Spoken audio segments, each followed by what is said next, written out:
Hi guys, welcome back to my channel. तो आज हम जो कविता सीखेंगे उस कविता का नाम है बहुत दिनों के बाद और कवि है नागार्जुन जी। नागार्जुन जी का जन्म 1911 में हुआ था। उनकी जो कविता है उनमें गांव का चित्रण हमें खासकर दिखाई देता है और गांव के लोगों का चित्रण दिखाई देता है।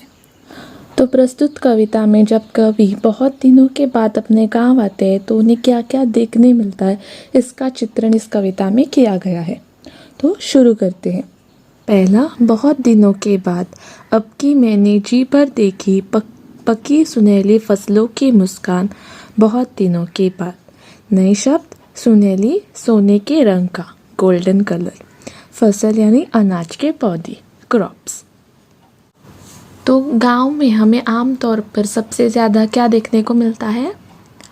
खेती या खेत देखने को मिलते हैं, है ना। बहुत दिनों के बाद कवि जब अपने गांव गया तो सबसे पहले कवि ने क्या देखा? खेती देखी, खेत देखे और उस खेत में क्या थे? पकी हुई फसल थी, सुनहले रंग की। सुनहले यानी क्या? सोने के रंग की, गोल्डन कलर। सुनहली पकी हुई फसल देखी। फसल यानी क्या? अनाज, क्रॉप्स देखे। और जब कवि ने इन सब को देखा तो कवि को बहुत खुशी प्राप्त हुई, खुशी मिली। तो यहाँ यही कहता है कि बहुत दिनों के बाद जब कवि अपने गांव गया तो सबसे पहले कवि को खेती दिखाई दी, खेत दिखाई दिया और खेत में पकी हुई फसल दिखाई दी।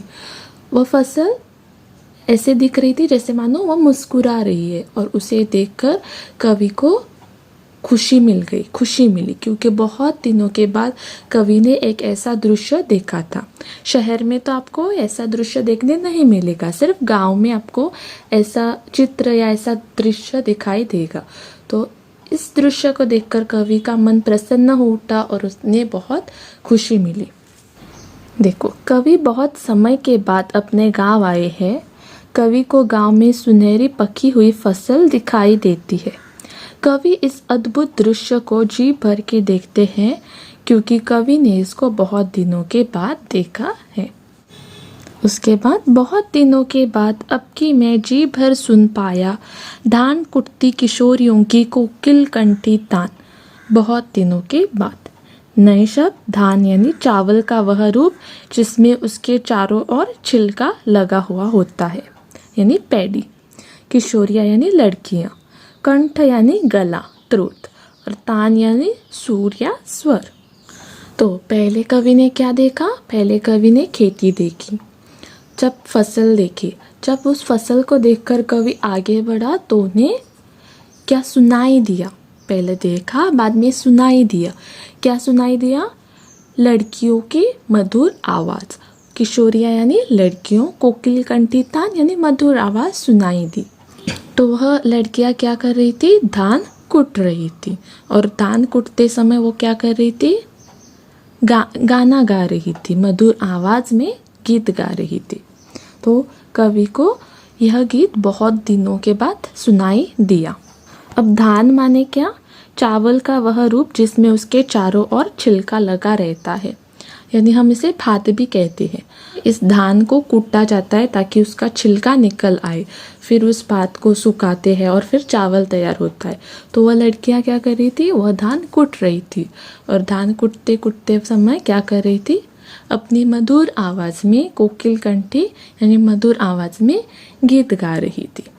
तो यहाँ कवि क्या कहता है कि मैंने बहुत दिनों के बाद उन लड़कियों की आवाज़ सुनी जो सुबह सुबह धान कूटती है और धान कूटते वक्त क्या करती है? गीत गाती है, मधुर गीत गाती है, मधुर आवाज़ में।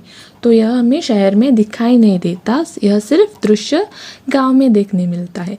इसलिए उन किशोरियों की या उन लड़कियों की आवाज़ सुनकर कवि का मन प्रसन्न हो उठा। देखो, कवि कहते हैं कि बहुत दिनों के बाद उन्होंने धान कुटती हुई बालिकाओं की या लड़कियों की मधुर गले की आवाज़ सुनी है।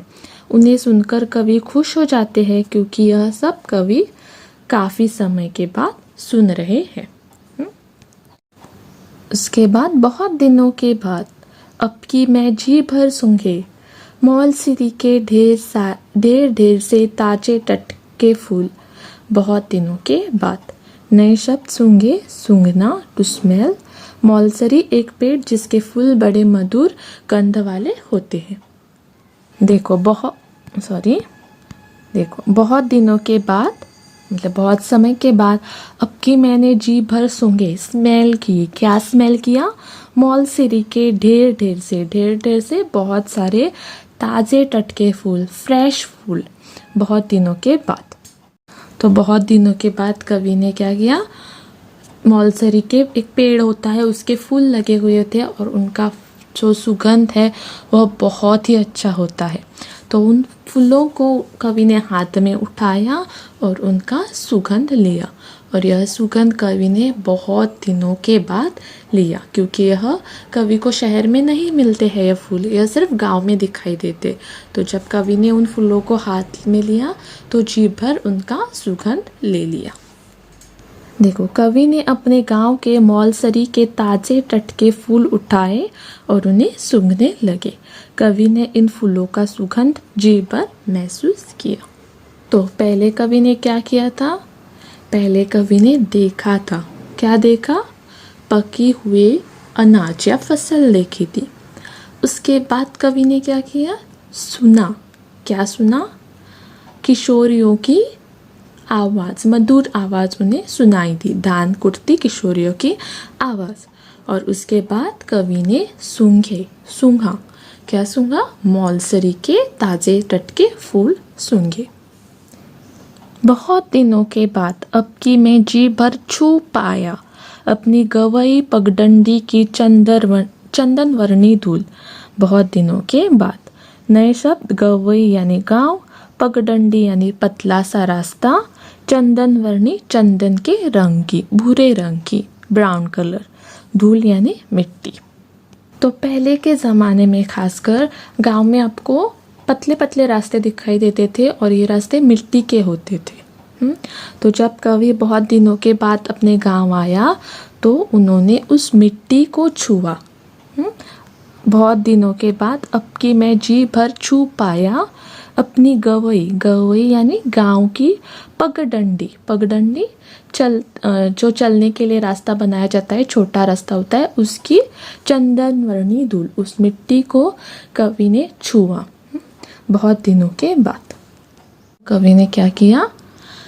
जो चलने वाला रास्ता होता है, मिट्टी का रास्ता, पतला सा रास्ता, उस रास्ते से मिट्टी उठाई और उसे छू कर देखा।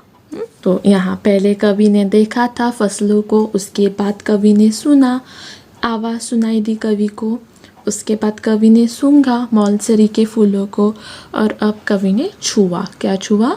मिट्टी को छुआ, गांव की मिट्टी को छुआ। चंदन वर्णी ब्राउन कलर, भूरे रंग की मिट्टी को उन्होंने हाथ में उठाया, उसे छुआ। देखो, कवि अपने गांव के रास्ते का चंदन के रंग के समान धूल को स्पर्श करते हैं। मिट्टी को स्पर्श करते ही कवि को खुशी मिल जाती है, क्योंकि कवि बहुत दिनों के बाद गांव आए हैं और गांव की मिट्टी को छू रहे हैं। बहुत दिनों के बाद अब की मैंने जी भर ताल मखाना खाया, गन्ने चूसे जी भर। बहुत दिनों के बाद। नए शब्द: ताल मखाना यानी यह एक तरह का पौधा होता है जो नदी या तालाब के किनारे गीली मिट्टी में उगता है। इसके बीज खाने के लिए तथा यज्ञ इत्यादि के लिए इस्तेमाल किए जाते हैं। तो यहाँ क्या किया? कवि ने ताल मखाने खाए। ताल मखाने यानी तालाब के किनारे एक पौधा उगता है, मिट्टी में एक पौधा उगता है और उसके बीज खाए जाते हैं। हम इसे मखाने कहते हैं। तो बहुत दिनों के बाद कवि ने ताल मखाने खाए। बहुत दिनों के बाद जब कवि अपने गांव गया तो उन्होंने जी भर ताल मखाने खाए, उसी के साथ साथ गन्ने भी खाए, गन्ने का रस पिया। गन्ने, शुगर केन, आपको गांव में बहुत सारे गन्ने दिखाई देंगे या मिलेंगे, तो फ्रेश गन्ने। तो बहुत दिनों के बाद जब कवि गांव जाता है तो क्या खाता है? एक ताल मखाने या मखाने भी कह सकते हो, और उसी के साथ उन्होंने गन्ने का रस भी पिया। देखो, कवि नागार्जुन जी ने अपने गांव के ताल मखाने खाए और उसी के साथ साथ गन्ने के रस का भी जी भर आनंद लिया।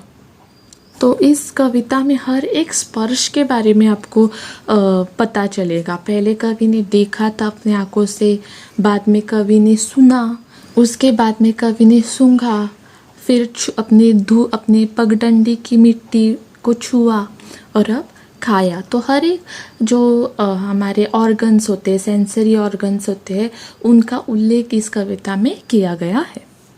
बहुत दिनों के बाद अब की मैंने जी भर भोगे, गंध रूप रस शब्द स्पर्श सब साथ साथ इस भू पर बहुत दिनों के बाद।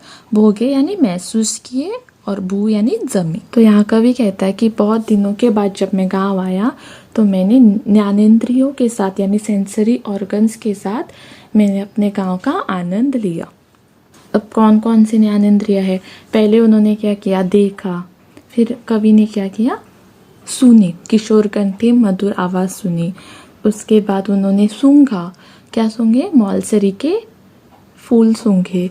उसके बाद उन्होंने छुआ, मिट्टी को छुआ। और उसके बाद उन्होंने ताल मखाना या मखाने और गन्ने का रस पिया या खाया। तो बहुत दिनों के बाद अब की मैं जी भर भोगे गंध या क्या यानी क्या? सुगंध लिया। किसका सुगंध लिया? फूलों का सुगंध लिया। मौलसरी के फूलों का सुगंध लिया। रूप क्या देखे उन्होंने फसल देखी, पकी हुई फसल, मुस्कुराती हुई फसल देखी। रस ताल मखाने खाए, गन्ने का रस पिया, तो उन्होंने रस का आनंद लिया। शब्द किशोरियों की आवाज़ सुनी, लड़कियों की आवाज़ सुनी। स्पर्श अपनी मिट्टी को उन्होंने हाथ में लिया, स्पर्श किया। तो ये सब उन्होंने बहुत दिनों के बाद इन सब का आनंद लिया। देखो कवि कहते हैं कि बहुत दिनों के बाद वे गांव आए हैं और गंध रूप रस स्पर्श और शब्द इन सब के माध्यम से उन्होंने गांव के सुख एक बार फिर से जी भर के महसूस किए। यानी अपने ज्ञानेंद्रिय के साथ, सेंसरी ऑर्गन्स के साथ गांव के जो सुख होते हैं वो कवि ने भोगे या महसूस किए। तो बहुत दिनों के बाद इस कविता में हमें गांव का वर्णन दिखाई देता है। जब कवि बहुत दिनों के बाद गांव में आते हैं तो कवि ने क्या क्या महसूस किया यह हमें दिखाई दिया है। सबसे पहले कवि ने पकी हुई फसल देखी और उस फसल को देखकर ऐसा लग रहा था कि फसल मुस्कुरा रही है और उसे देखकर कवि खुश हुआ। उसके बाद कवि ने किशोरियों की, धान कुटती किशोरियों की आवाज़ सुनी, मधुर आवाज़ सुनाई दी कवि को। उसे भी सुनकर कवि का मन खुश हो गया। फिर कवि ने क्या किया? सूंघा। क्या सूंघा? मौलसरी के ताजे टटके फूलों का सुगंध लिया। उसके बाद कवि ने छुआ। किसे छुआ? स्पर्श किया। किसे? अपने गांव की मिट्टी को स्पर्श किया। चंदन वर्णी ब्राउन कलर की मिट्टी को स्पर्श किया।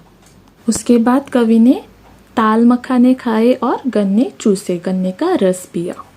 और कवि ने ज्ञानेंद्रियों के साथ यानी सेंसरी ऑर्गन्स के साथ अपने गांव के आनंद लिया, गांव के प्रकृति का आनंद लिया। तो गंध किसके रूप में मिला उन्हें? गंध यानी सुगंध मौलसरी के फूलों के रूप में। रूप किसका दिखा? फसलों का। रस गन्ने का, गन्ने के जूस का। शब्द किशोरियों की, लड़कियों की आवाज़ सुनाई दी। और स्पर्श अपनी मिट्टी को उन्होंने जब स्पर्श किया तो वह स्पर्श। इन सब के सहारे कवि ने अपने गांव का आनंद लिया। तो आज हमने बहुत दिनों के बाद यह कविता सीखी है। मेरे चैनल पर और भी कई वीडियोस हैं, अगर आपने नहीं देखा तो जाके देख लेना। और अगर यह वीडियो पसंद आए तो please do like share subscribe to my channel. Thank you.